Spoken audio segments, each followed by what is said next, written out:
જય સિયારામ સાથે હું છું અનવી। વડોદરાથી તૈયાર કરીને અયોધ્યા મોકલવામાં આવેલી 108 ફૂટ લાંબી અગરબત્તીને પ્રગટાવવામાં આવી। આ પ્રસંગે શ્રી રામ જન્મભૂમિ તીર્થક્ષેત્રના પ્રમુખ મહંત નૃત્ય ગોપાલદાસજી પણ ઉપસ્થિત રહ્યા। ભગવાન રામના જયકાર સાથે અયોધ્યાના આંતરરાજ્ય બસ સ્ટેન્ડ નજીક અગરબત્તીને પ્રગટાવવામાં આવી હતી। આ અગરબત્તીને 3500 કિલો સામગ્રીથી તૈયાર કરવામાં આવી હતી। અગરબત્તી બનાવતા 4 મહિના જેટલો સમય લાગ્યો હતો। અગરબત્તીની લંબાઈ 108 ફૂટ છે, જ્યારે કે તેની પહોળાઈ 3.5 ફૂટ જેવી છે। અગરબત્તી તૈયાર કરવા માટે 1470 કિલો છાણ, 420 કિલો વિવિધ જડીબુટ્ટીઓ, 376 કિલો ગુગળ, તો 376 કિલો નારિયેળના છીપ અને 190 કિલો ઘીનો ઉપયોગ કરવામાં આવ્યો। પર્યાવરણને ધ્યાનમાં રાખીને બનાવાયેલી અગરબત્તી 1.5 મહિના કરતા વધારે સમય માટે પ્રજ્વલિત રહેશે। 31 ડિસેમ્બરે ખાસ વાહનમાં અગરબત્તીને અયોધ્યા મોકલવામાં આવી હતી।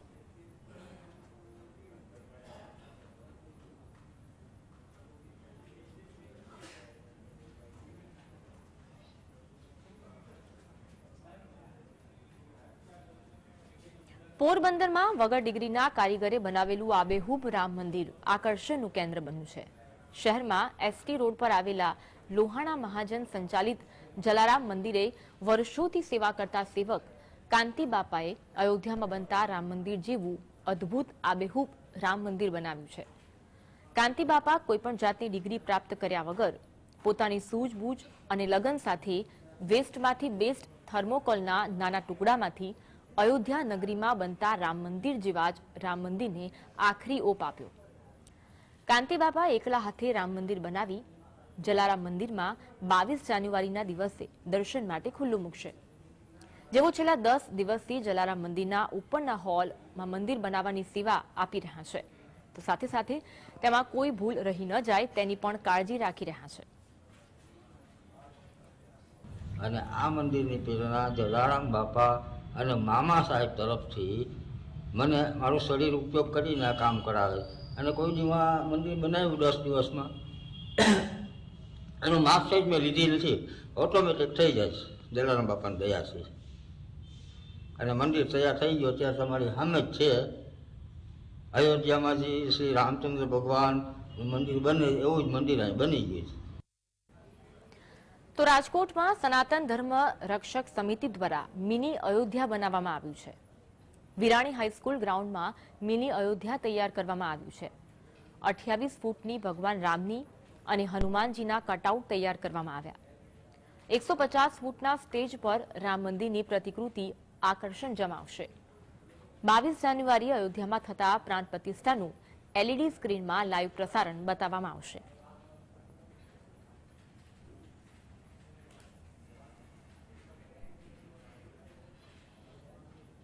અઢારના રામ ચોપાઈ રામ ડાયરો, યોગેશભાઈ બોક્સા તેમજ 19ના યુવાનોને ઘેલું લગાડનાર એક મ્યુઝિક અઘોરી મ્યુઝિક, ત્યારબાદ 20ના ભવ્ય રાસોત્સવ બહેનો દ્વારા, તારીખ 21ના રાજભા ગઢવીનો ભવ્ય લોક ડાયરો, તેમજ રાતે 12 વાગે ભવ્યથી ભવ્ય મોટી ભવ્ય આતશબાજી આકાશમાં રાઉન્ડમાં આખામાં થશે, એ ભવ્ય આતશબાજીનું આયોજન કરવામાં આવેલ છે। રાજકોટમાં ક્ષત્રિય સમાજે રામલલ્લાને વધાવવાની તૈયારીઓ શરૂ કરી છે। રાજકોટના તમામ રામ મંદિર અને હનુમાનજી મંદિરમાં રામધૂનનું આયોજન કરવામાં આવ્યું છે। રામલલ્લાના પ્રાણ પ્રતિષ્ઠા મહોત્સવને લઈ તમામ ક્ષત્રિય સમાજના ઘરે લાપસી તૈયાર કરવામાં આવશે। સતત 5 દિવસ ક્ષત્રિય સમાજ રામ મંદિર પ્રાણ પ્રતિષ્ઠા મહોત્સવની ઉજવણી કરશે। દરેક સમાજને સાથે રાખીને ભવ્ય ઉજવણી કરવાનું આયોજન કરવામાં આવ્યું છે।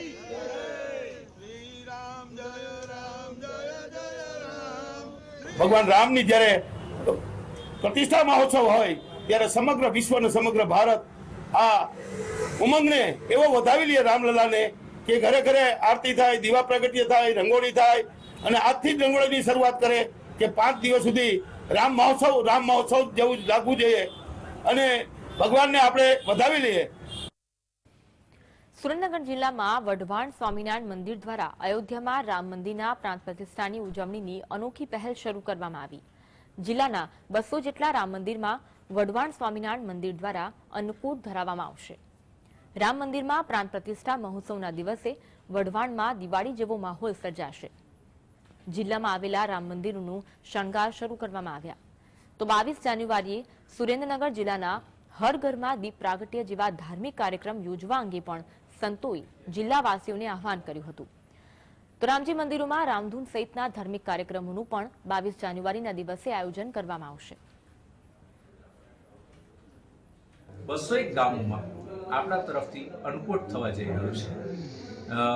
અન્નકૂટમાં સ્વાભાવિક મીઠાઈઓ અને ફરસાણ હોય છે અને દેવને આગળ ભોગ લાગે છે, ઉત્સવ થાય છે, આનંદ મંગળ થાય છે, ગ્રામજનો એકઠા થાય છે અને તમામ સત્સંગી માત્ર જે પણ ગ્રામવાસીઓ છે, ચાહે રામ ભગવાનના આશ્રિત હોય, ચાહે સ્વામિનારાયણ ભગવાનના આશ્રિત હોય કે કોઈ પણ સંપ્રદાયના આશ્રિત હોય, એ ભેગા થઈ અને આ માહોલ દિવાળી જેવો બનાવે એના અનુલક્ષીને આ અન્નકૂટનું આયોજન છે.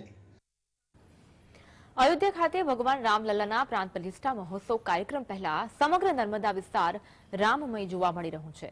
નર્મદા જિલ્લાના કેવડિયા સ્વામિનારાયણ ગુરુકુળના વાર્ષિક સંમેલનમાં બાળકોએ રામ, સીતા, લક્ષ્મણ અને હનુમાનજીનો વેશ ધારણ કરી અલગ અલગ કૃતિઓની વિઝ્યુઅલ ઇફેક્ટ સાથે સુંદર રજૂઆત કરી હતી. સમગ્ર પરિસરમાં લોકોએ જય શ્રી રામના નારા લગાવતા વાતાવરણ રામમય બન્યું હતું.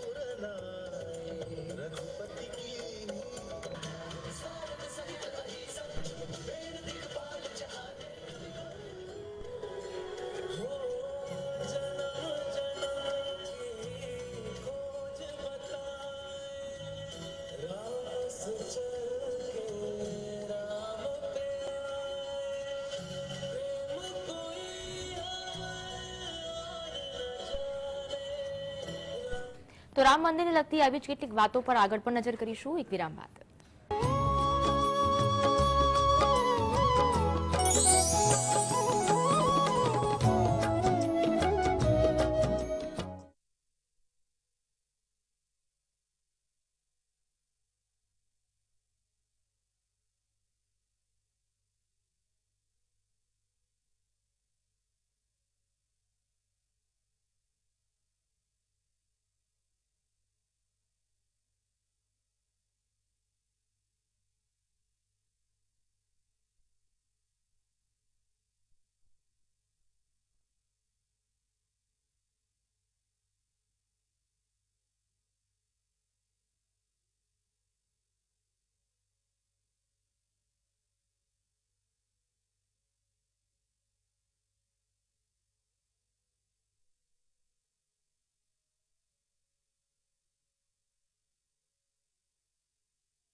વિરામ બાદ સ્વાગત છે. આગળ વાત કરીએ તો યાત્રાધામ અયોધ્યામાં રામલલ્લાના અભિષેકની તૈયારીનું કામ ઝડપથી ચાલી રહ્યું છે. આજથી પ્રાણ પ્રતિષ્ઠા સંબંધી વિધિવત પૂજાનું કાર્ય શરૂ કરવામાં આવ્યું. આ ધાર્મિક વિધિ શરૂ કરી દેવામાં આવી છે, જે લગભગ સાંજ સુધી ચાલશે. તેમજ વિધિ વિધાન 22મી જાન્યુઆરી સુધી ચાલશે. રામલલ્લાની પ્રાણ પ્રતિષ્ઠા 22 જાન્યુઆરી બપોરે 12:20 થવા જઈ રહી છે. ત્યારે 22મીએ પ્રાણ પ્રતિષ્ઠા વિધિ 40 મિનિટ સુધી ચાલશે. નેપાળના જાનકી મંદિરમાં 1.25 લાખ દીવડાઓ પ્રગટાવાશે. અયોધ્યાથી લઈ જનકપુર 3000 ઉપહાર મોકલવાશે. પ્રાપ્ત માહિતી અનુસાર પ્રાયશ્ચિત પૂજા પદ્ધતિમાં શારીરિક, આંતરિક અને માનસિક પ્રાયશ્ચિત કરવામાં આવે છે, જેમાં યજમાનને 10 રીતે સ્નાન કરાવવામાં આવે છે. શ્રી રામ જન્મભૂમિ મંદિરના ગ્રાઉન્ડ ફ્લોર પર 14માંથી 11 ગોલ્ડ પ્લેટેડ કપાટ લગાવવાનું કામ પૂર્ણ થઈ ગયું છે. એક્ઝિક્યુટિંગ એજન્સીના અધિકારીએ માહિતી આપી કે બાકીના દરવાજા પણ 22 જાન્યુઆરી પહેલા મંગળવાર સુધીમાં લગાવી દેવામાં આવશે. આ ઉપરાંત કેમ્પસને સમતલ કરવાની કામગીરી પણ તેજ ગતિએ ચાલી રહી છે. આ વિસ્તારોમાં રોડ બનાવવાની કામગીરી પણ અંતિમ તબક્કામાં ચાલી રહી છે.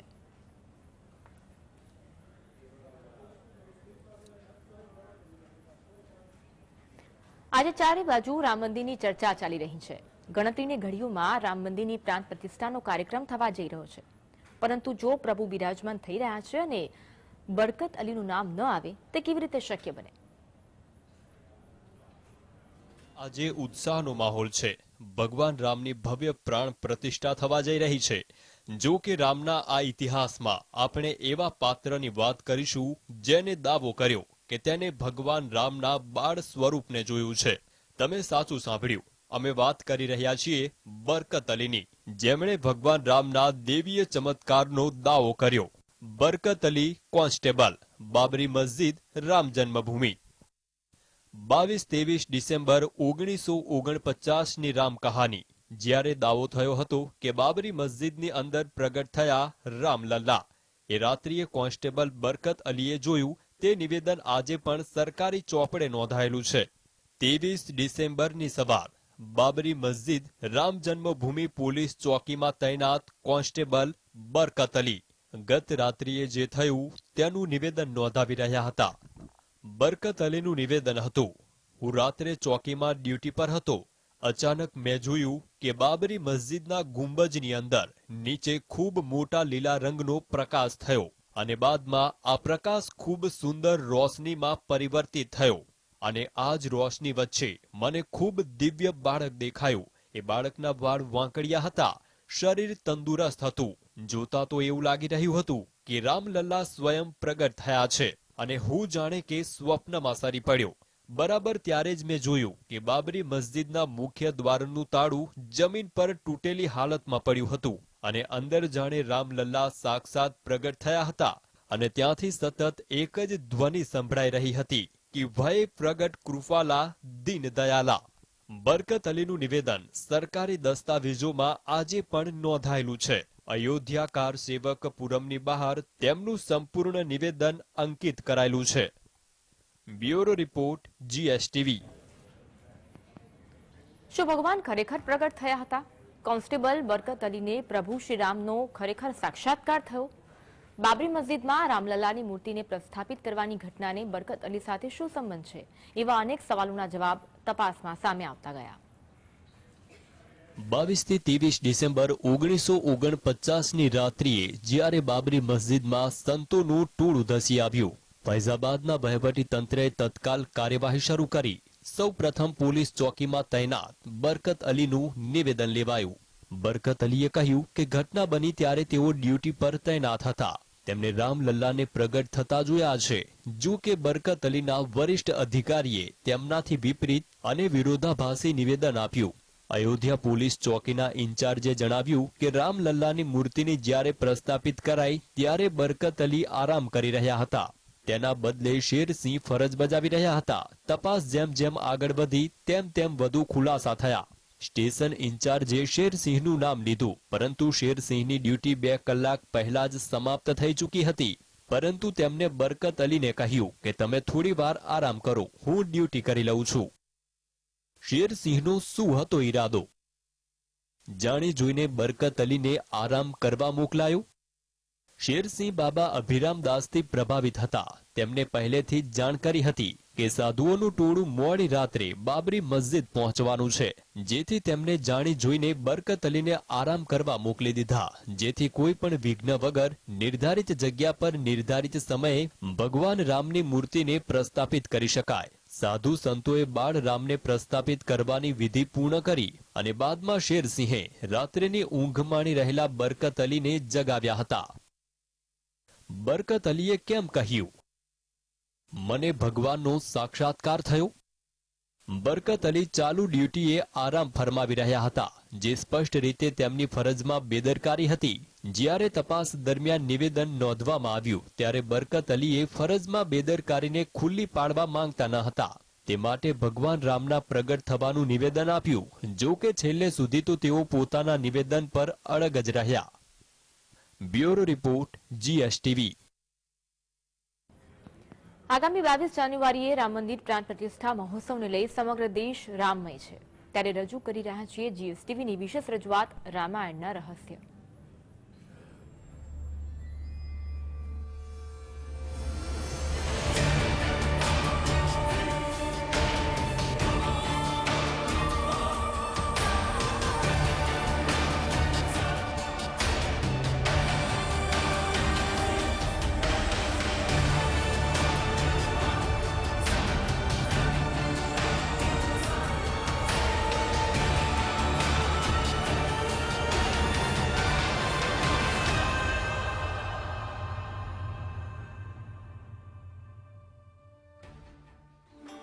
જય સિયારામ.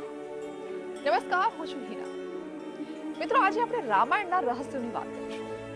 આમ તો આપણે રામાયણ ટીવી સિરિયલ ઉપર નિહાળી છે, જેમાં રામજીના જન્મથી લઈને રામજીના સરયુ નદીમાં સમાધિની આ સફરને આપણે નિહાળી હશે.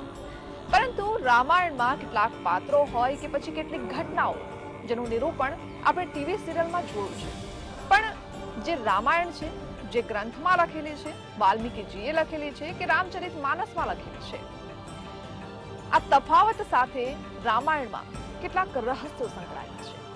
આ રહસ્યો જાણવા પણ ખૂબ જ રસપ્રદ છે. તો આવો આજે મારી સાથે જાણો રામાયણના કેટલાક રહસ્યો.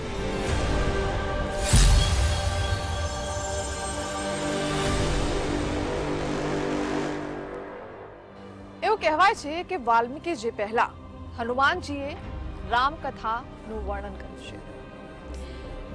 એવી વાત છે કે વાલ્મીકીજી જ્યારે આખી રામાયણ લખી, પરંતુ એ પહેલા હનુમાનજીએ એક શિલા પર પોતાના નખથી રામકથાનું વર્ણન કર્યું.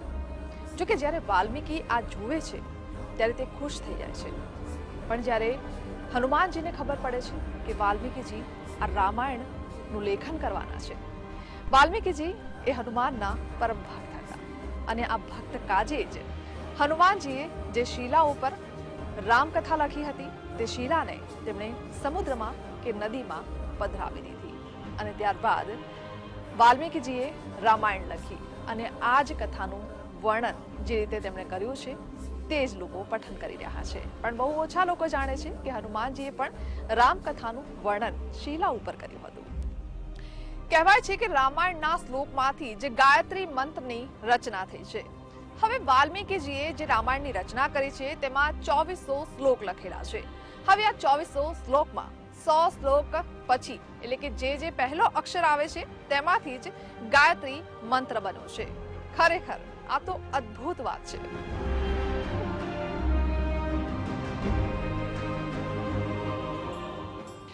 ભગવાન રામના 3 ભાઈઓ હતા, એટલે કે ભગવાન રામ સહિત 4 ભાઈઓ હતા. ભગવાન રામને ભગવાન વિષ્ણુનો અવતાર માનવામાં આવે છે. તેમની સાથે લક્ષ્મણને શેષનાગનો અવતાર માનવામાં આવે છે. પણ શું તમને ખબર છે કે ભરત અને શત્રુઘ્ન પણ કોના અવતાર છે? ભરત અને શત્રુઘ્ન ભગવાન વિષ્ણુના હાથમાં રહેલા સુદર્શન ચક્ર અને શંખનો અવતાર છે. સીતાનો સ્વયંવર. એવું કહેવાય છે કે સીતાનો સ્વયંવર થયો હતો ને કદાચ આપણે બધાએ એ જોયું છે, પણ એવું પણ કહેવાય છે કે સીતાનો સ્વયંવર નહોતો થયો. નાનપણમાં જનકની પુત્રી સીતાએ જ જે શિવધનુષ હતું એટલે કે પિનાકા શિવધનુષ ઉઠાવી લીધું હતું અને ત્યાંથી જ રાજા જનકે વિચાર્યું કે જે વ્યક્તિ આ શિવધનુષ ઉઠાવશે તેની સાથે જ સીતાના વિવાહ થશે. એવું કહેવાય છે કે વિશ્વામિત્રી ભગવાન રામને લઈને મિથિલા નરેશ જનકના ત્યાં ગયા અને ત્યાં જ સીતા સાથે ભેટો કરાવ્યો.